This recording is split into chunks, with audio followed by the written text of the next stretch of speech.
हनुमान यानी कि एक ऐसा इंसान, बल्कि इंसान से भी नीचे की श्रेणी का एक ऐसा जीव जिसने छोटे छोटे कामों को इतने बड़े बड़े तरीके से किया कि जो इंसान से भी ऊपर उठकर भगवान बन गया।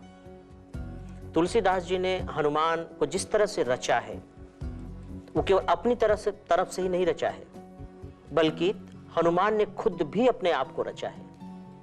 बहुत पहले मैंने कहा था कि तुलसीदास एक बहुत अच्छे मनोवैज्ञानिक थे, बहुत अच्छे साइकोलॉजिस्ट थे।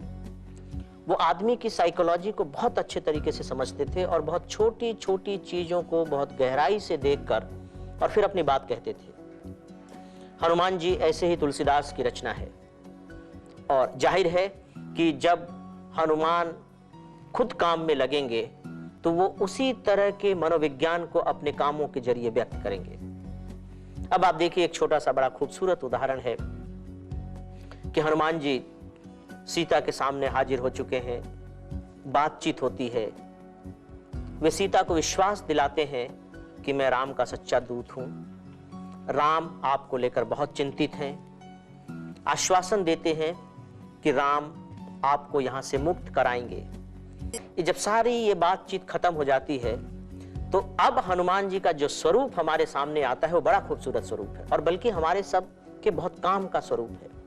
वो ये कि सामान्य तौर पर देखिए तो लगता है कि हनुमान जी कोई बड़े अद्भुत जीव हैं जो कभी भी छोटा हो जाते हैं, कभी भी बड़ा हो जाते हैं, कभी भी विप्र का रूप ले लेते हैं, शक्ति के सागर हैं। तो हमें लगता है कि हमारे काम की चीज नहीं है, क्योंकि ये तो कुछ विशिष्ट निर्मिति है, प्रकृति ने कुछ अलग से इनको गढ़ा और रचा है। ऐसा नहीं है। तुलसीदास जी को जहां मौका मिला है वहां उन्होंने दिखाया है कि हनुमान भी बिल्कुल एक सामान्य जीव हैं और आपकी और हमारी तरह ही उनकी भी जरूरतें हैं और उन जरूरतों को पूरा करने के लिए वे वैसा काम भी करते हैं। जैसा आप देखिए कि सीता जी के सामने वो हाजिर हैं, सारी वार्तालाप खत्म हो चुकी है।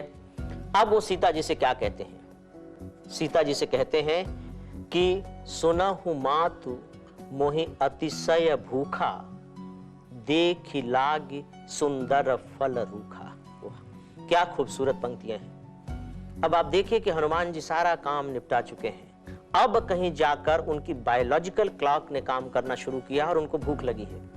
इससे पहले न उनको भूख की चिंता है, न विश्राम की चिंता है और न ही किसी तरह का भय है और कोई आशंका है।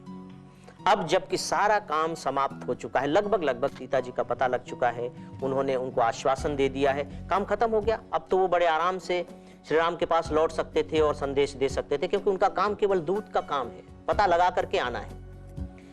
अब उनको भूख लगी है और देखिए कि इसमें हनुमान जी ने कितना खूबसूरत इस्तेमाल किया है शब्दों का। पहला तो वो शब्द कहते हैं सुनो, हे मां सुनो, मतलब मां से एक बच्चा कैसे बात करता है, उस पूरे के पूरे संवाद को इस रूप में देखिए।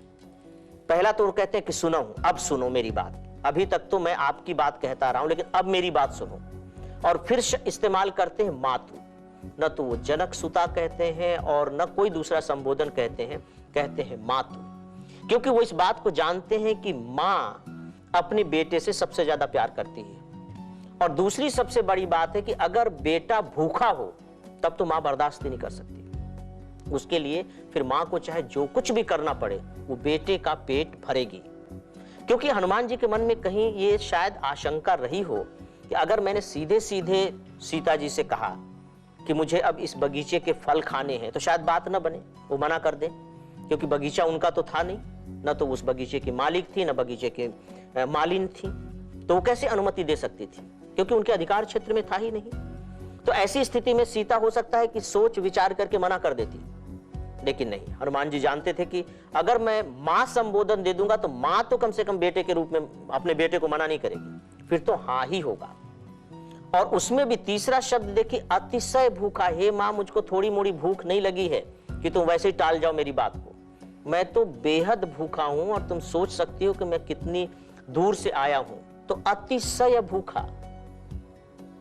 अब आप देखिए, लागी देखी सुंदर फल रूखा, एक तो मैं भूखा हूं और दूसरा इस बगीचे में जो वृक्ष लगे हुए हैं, जो रूख हैं, उन सब में इतने सुंदर सुंदर फल लगे हुए हैं कि उस सुंदर फल को देख करके भूख और बढ़ रही है। इसका मतलब है कि उन्होंने ऐसा मनोवैज्ञानिक जाल रचा, मैं जानबूझ करके कह रहा हूं। एक बच्चे के सामने मां के द्वारा की गई याचना है या अपनी बात को वो रख रहे हैं कि अब मां उस घेरे से नहीं निकल सकती। अब मां के लिए इसके सिवाय दूसरा कोई उपाय नहीं है, कोई चारा नहीं है कि वो कह दें कि बेटा जा और तू फल खा ले। और मां ने यही किया, सीता ने यही किया।